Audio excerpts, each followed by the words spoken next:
Bonjour et bienvenue à votre série télévisée préférée, Quel film voir cette semaine? Voici sans plus tarder nos 4 célébrités de cette semaine. La guerre des Tucs,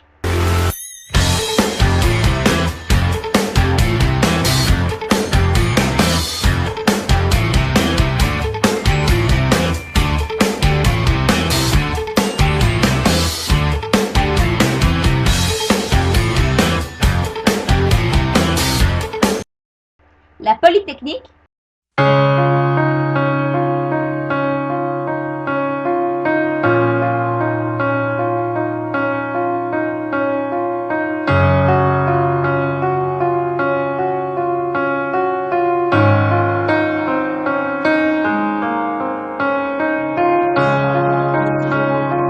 Monsieur Lazare,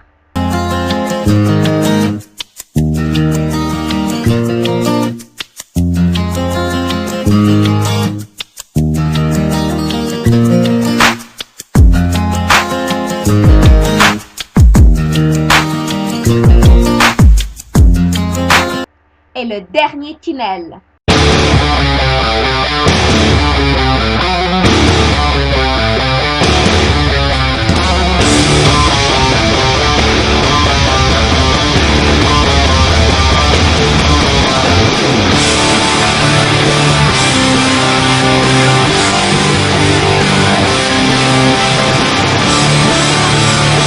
Premièrement, La guerre des Tucs.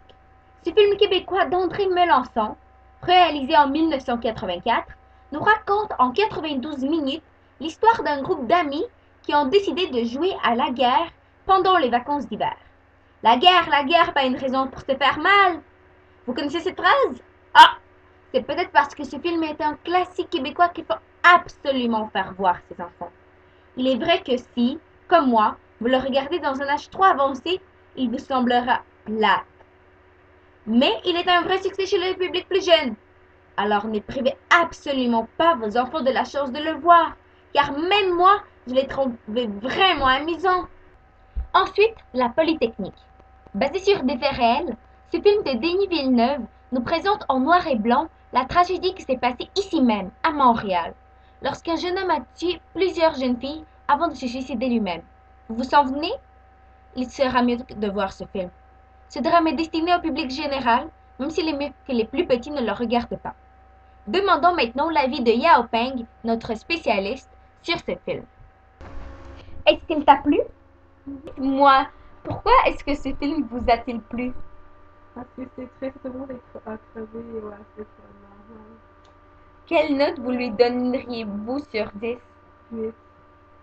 Est-ce, selon vous, est-ce que c'est un bon film à regarder en famille avec nos enfants avant d'aller dormir? Non. Mais pourtant, il vous a plu. Mhm. Parce que je suis sadomasochiste et je suis végétarien. Donc, c'est un bon film à regarder par les sadomasochistes qui sont twisted. Yeah. Donc, les gars, c'est à vous. Notre troisième vedette est le film Monsieur Lazare, basé sur la pièce Bachir Lazare d'Evelyne de la Chenelière. Réalisé au Canada en 2011, ce film de 94 minutes nous raconte l'histoire d'un immigrant algérien qui prend en charge une classe d'enfants qui vient de vivre récemment le suicide de leur professeur.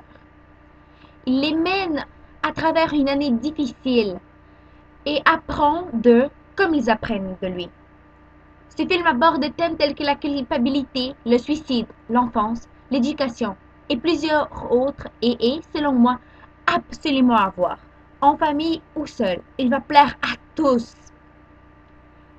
Intelligemment fait, merveilleux, c'est un plaisir à regarder, non pas pour ses effets visuels qui n'existent pas, mais pour son histoire qui nous capte dès le premier moment, dès la première scène.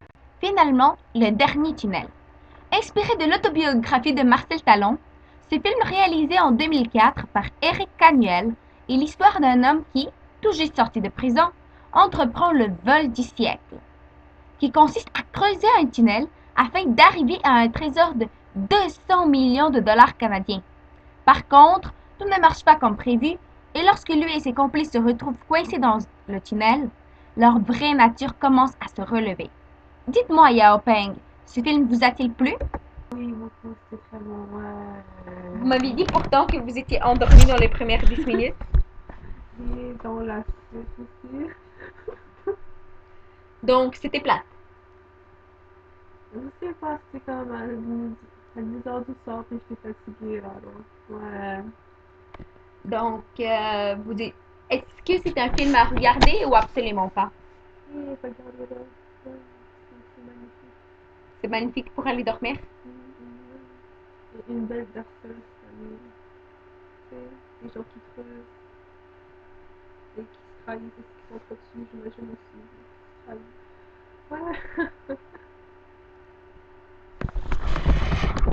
On voit le genre de berceuse que notre Yao Peng adore. Bref, voilà, c'est tout pour l'émission d'aujourd'hui. À la semaine prochaine!